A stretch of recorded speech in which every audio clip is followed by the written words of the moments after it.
നമസ്കാരം.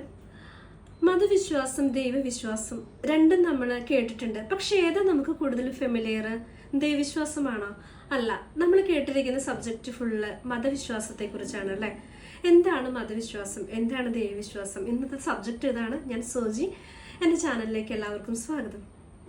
നമ്മൾ കൂടുതലായിട്ട് കേൾക്കുന്നത് നീ ഏത് മതത്തിലാണ് വിശ്വസിക്കണേ, നിന്റെ മതം ഏതാണ്, നീ ക്രിസ്ത്യനാണോ, നീ ഹിന്ദു ആണോ, നീ മുസൽമാനാണോ, ഈ ഒരു ക്വസ്റ്റ്യൻ ചോദിക്കാറുണ്ട്. പക്ഷെ വളരെ അബ്നോർമലി കേൾക്കുന്ന ഒരു വേർഡാണ് നീ ദൈവവിശ്വാസിയാണോ, നിനക്ക് ദൈവത്തിൽ വിശ്വാസമുണ്ടോ? ശരിക്കും നേരെ തിരിഞ്ഞായിരുന്നു ക്വസ്റ്റ്യൻസ് വേണ്ടേ അല്ലേ? നിനക്ക് ദൈവവിശ്വാസമുണ്ടോ? ഈ ഒരു ക്വസ്റ്റ്യൻ ആയിരുന്നു കൂടുതലും നമ്മൾ ആഴപ്പെടേണ്ടത്. പക്ഷെ അൺഫോർച്ചുനേറ്റ്ലി നമ്മുടെ കൾച്ചർ അനുസരിച്ച് ഏറ്റവും കൂടുതൽ ചോദിക്കപ്പെടുന്ന ഒരു ക്വസ്റ്റ്യൻ ഈ മതവിശ്വാസത്തെക്കുറിച്ച് മാത്രമാണ് അല്ലേ? ഞാൻ പറഞ്ഞു വരുന്നത് എന്താണെന്ന് വെച്ച് കഴിഞ്ഞാൽ, നമുക്ക് മതങ്ങൾ നമ്മൾ എന്തിനെയാണ് കേപ്പബിൾ ആക്കുന്നത്? ശരിക്കും പറഞ്ഞാൽ ദൈവവിശ്വാസത്തിലേക്ക് ചൂണ്ടുന്ന ചൂണ്ടുപലകകളാണെന്ന് ഞാൻ പറയും. എൻ്റെ ഭാഷയിൽ പറഞ്ഞു കഴിഞ്ഞാൽ, ഒരു ദൈവവിശ്വാസത്തിലേക്ക് അടുക്കുവാനായിട്ട് നമുക്കൊരു ബിലീഫ് സിസ്റ്റം ക്രിയേറ്റ് ചെയ്യുകയും ഒരു ദൈവവിശ്വാസത്തിലേക്ക് ചൂണ്ടപ്പെടുകയും വേണ്ട ഒരു സബ്ജക്റ്റാണ് മതം. പക്ഷെ വീണ്ടും വീണ്ടും വീണ്ടും വീണ്ടും നമ്മൾ എന്തിലേക്ക് മാത്രം ശ്രദ്ധ കേന്ദ്രീകരിക്കുന്നു? മതവിശ്വാസത്തിലേക്ക് മാത്രം ശ്രദ്ധ കേന്ദ്രീകരിക്കുന്നു. നമ്മൾ മതത്തിൻ്റെ ആചാരങ്ങൾ, മതത്തിൻ്റെ ഓരോ റിച്വൽസ്, കൾച്ചേഴ്സ് ഇതെല്ലാം നമ്മൾ ഭംഗിയായിട്ട് ഫോളോ അപ്പ് ചെയ്യുന്നുണ്ട്. പക്ഷെ നമ്മൾ അറിയേണ്ട ഒരാളെ എവിടെ നമ്മൾ പലപ്പോഴും വിട്ടുപോവുകയാണ്. ഇത് തന്നെയാണ് നമ്മൾ ഓരോ ഇഷ്യൂസ് വരുമ്പോഴും നമുക്ക് പെട്ടെന്ന് അത് ഓവർകം ചെയ്യാൻ പറ്റാത്തതും. ഒരു ദൈവവിശ്വാസിക്ക് ഒരു പ്രോബ്ലം വരുമ്പോഴും ഒരു മതവിശ്വാസിക്ക് ഒരു പ്രോബ്ലം വരുമ്പോഴും രണ്ട് കാഴ്ചപ്പാടിലായിരിക്കും അവർ കാണാം അല്ലേ? ഒരു മതവിശ്വാസം മാത്രമുണ്ടെങ്കിൽ ഒരിക്കലും നമുക്ക് ദൈവവിശ്വാസത്തിലേക്ക് ആഴപ്പെടാൻ പറ്റില്ല. കാരണം മതവിശ്വാസം നമ്മളെ കൊണ്ടുവന്ന് എത്തിക്കേണ്ടത്, അതായത് ഒരു പുഴ പോലെ വന്ന് വലിയൊരു കടലിലേക്ക് ചാടുക, ഈ പുഴയാണ് നമുക്ക് മതമാവേണ്ടത്. നമ്മൾ ചെന്ന് ചാടേണ്ടത് ഈ ദൈവം എന്ന അനന്ത സാധ്യതകളിലുള്ള ഈ കടലിലേക്കാണ് നമ്മൾ ചാടേണ്ടത്.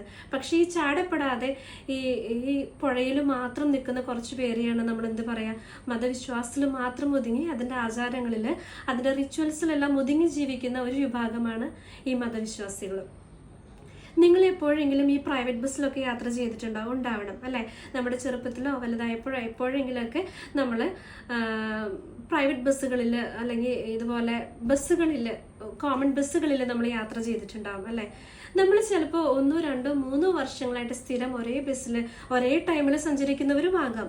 പക്ഷെ എന്നിരുന്നാലും നമ്മൾ എണീറ്റ് നിൽക്കുകയാണെങ്കിൽ അല്ലെങ്കിൽ ഇരിക്കുകയാണെങ്കിൽ ബസ്സിനൊരു ഷേക്ക് വരുമ്പോൾ നമ്മൾ വേഗം എന്ത് ചെയ്യും? നമ്മൾ കമ്പിയിൽ ചാടി പിടിക്കും. അല്ലെങ്കിൽ ത്രൂ ഔട്ട് ബസ്സിൽ കയറുമ്പോൾ മുതൽ നമുക്ക് നിൽക്കാൻ സ്പേസ് കിട്ടുകയാണെങ്കിൽ എന്താ, അങ്ങേയറ്റം മുതൽ ഇങ്ങേയറ്റം വരെ ഒരു കമ്പിയുടെ അല്ലെങ്കിൽ ഒരു സപ്പോർട്ടർ നമുക്ക് എപ്പോഴും വേണം, അല്ലെങ്കിൽ ഒരു ഹാങ്ങിങ് നമ്മൾ എപ്പോഴും പിടിച്ചിട്ടുണ്ടാവും അല്ലേ?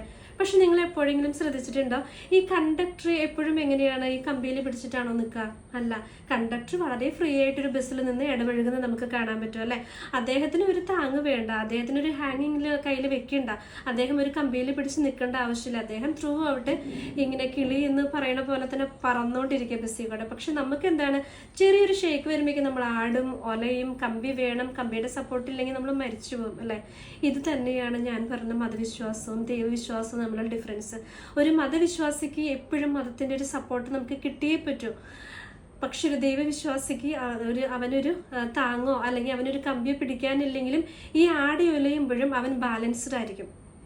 പ്രത്യേകിച്ച് ഒരു ദൈവവിശ്വാസിയാണെങ്കിലും നമുക്ക് ഇഷ്യൂസ് വരാമല്ലേ? ഇഷ്യൂസുകൾ എല്ലാവർക്കും ഉണ്ടാവും. ഈ ദൈവത്തിന്റെ കാര്യം എടുത്തു നോക്കിക്കഴിഞ്ഞാൽ ഒരു ലോജിക്കും ഇല്ല. ആർക്കും ദൈവത്തിന് ഇങ്ങനെ പെരുമാറും, നീ ഇങ്ങനെ ചെയ്യുന്നത് കൊണ്ട് ദൈവം ഇങ്ങനെ തരും, നീ ഇങ്ങനെ ചെയ്യുന്നത് കൊണ്ട് നിനക്ക് ദൈവം ഇത് തരില്ല, അങ്ങനെ ഇല്ല കേട്ടോ. ശരിക്കും പറഞ്ഞു കഴിഞ്ഞാൽ ഈ ദൈവം അല്ലെങ്കിൽ നിങ്ങൾ എന്ത് വിശ്വാസമാണോ, ഇപ്പം നേച്ചർ ആയിരിക്കാം അല്ലെങ്കിൽ എന്തെങ്കിലും ഒരു യൂണിവേഴ്സ് വിശ്വാസിയായിരിക്കാം, എന്ത് തന്നെയാണെങ്കിലും ഒരു ലോജിക്കും ഇല്ലാതെ പെരുമാറുന്ന ഒരാളാണ് ഞാൻ കണ്ടിട്ടുള്ളൊരു ദൈവം. കാരണം എന്ന് വെച്ച് കഴിഞ്ഞാൽ ചിലപ്പോൾ വളരെ വിശുദ്ധരായവരുടെ ജീവിതത്തിൽ ഒരുപാട് ഇഷ്യൂസ് കാണാം.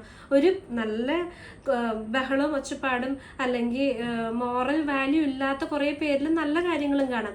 അപ്പോൾ എന്തുകൊണ്ട് ദൈവം ഇത് തരുന്നു എന്ന് ചോദിച്ചു കഴിഞ്ഞാൽ കറക്റ്റായിട്ടുള്ള ഒരു ആൻസർ തരാനായിട്ട് ആർക്കും ഇന്ന് സാധിച്ചിട്ടില്ല. അതൊരു ലോജിക്കില്ല ദൈവത്തിന്. അപ്പോൾ ഈ ലോജിക്കില്ലാത്ത ദൈവത്തിൻ്റെ അടുത്ത് മതം മാത്രം നമ്മൾ കൊണ്ടുപോയിട്ട് നമുക്ക് കാര്യമില്ല. നമുക്ക് ദൈവവിശ്വാസം വേണം അല്ലേ?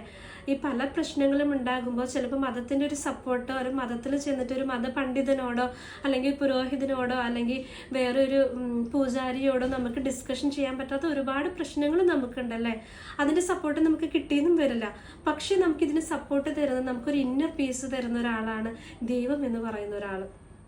ഈ ഒരു സബ്ജക്റ്റിൽ നമ്മൾ ഉറച്ചു നിന്നിട്ടില്ല എന്നുണ്ടെങ്കിൽ, അതായത് ദൈവം എന്ന് പറയുന്നത്, ഞാൻ എൻ്റെ ഒരു വിശ്വാസത്തെ ആധികാരപ്പെടുത്തിയാണ് ഞാൻ നിങ്ങളോട് സംസാരിക്കുന്നത്. പക്ഷെ ദൈവം എന്നുള്ളൊരു സബ്ജക്റ്റ് പലരും പലതിലും വിശ്വസിക്കുന്നുണ്ട് അല്ലേ. ദൈവമില്ല എന്നുള്ളൊരു വിശ്വാസത്തിൽ വരെ പോകുന്നുണ്ട്.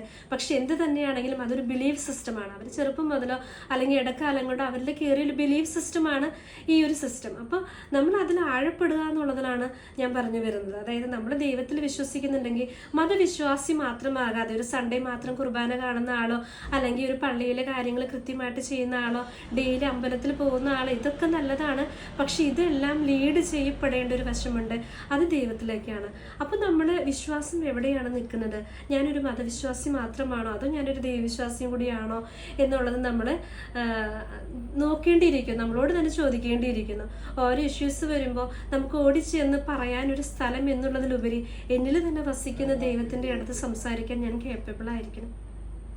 എനിക്ക് അതിനുള്ളൊരു വിശ്വാസം വേണം. എനിക്കൊരു പള്ളിയിലേക്കോ അല്ലെങ്കിൽ ഒരു പുരോഹിതൻ്റെ അടുത്തേക്ക് ഓടിച്ചെന്ന് പറയാൻ സമയമില്ല എന്നുണ്ടെങ്കിൽ അറ്റ് ദ ടൈമിൽ എനിക്ക് കൂട്ടിരിക്കേണ്ട ഒരാളാണ് ദൈവം. അപ്പം നമ്മൾ കൂടുതലായിട്ട് ദൈവവിശ്വാസത്തിലേക്ക് അടുക്കണം. ഈ മതവും ദൈവവിശ്വാസവും ഞാൻ ഒന്നിനും എതിരല്ല കേട്ടോ. മതവിശ്വാസികൾ മാത്രമാവാതിരിക്കുക എന്നുള്ളതാണ് ഞാൻ ത്രൂ ഔട്ട് പറഞ്ഞിട്ടുള്ള ഉദാഹരണങ്ങളിൽ നിങ്ങൾ മനസ്സിലാക്കേണ്ടത്. നന്ദി.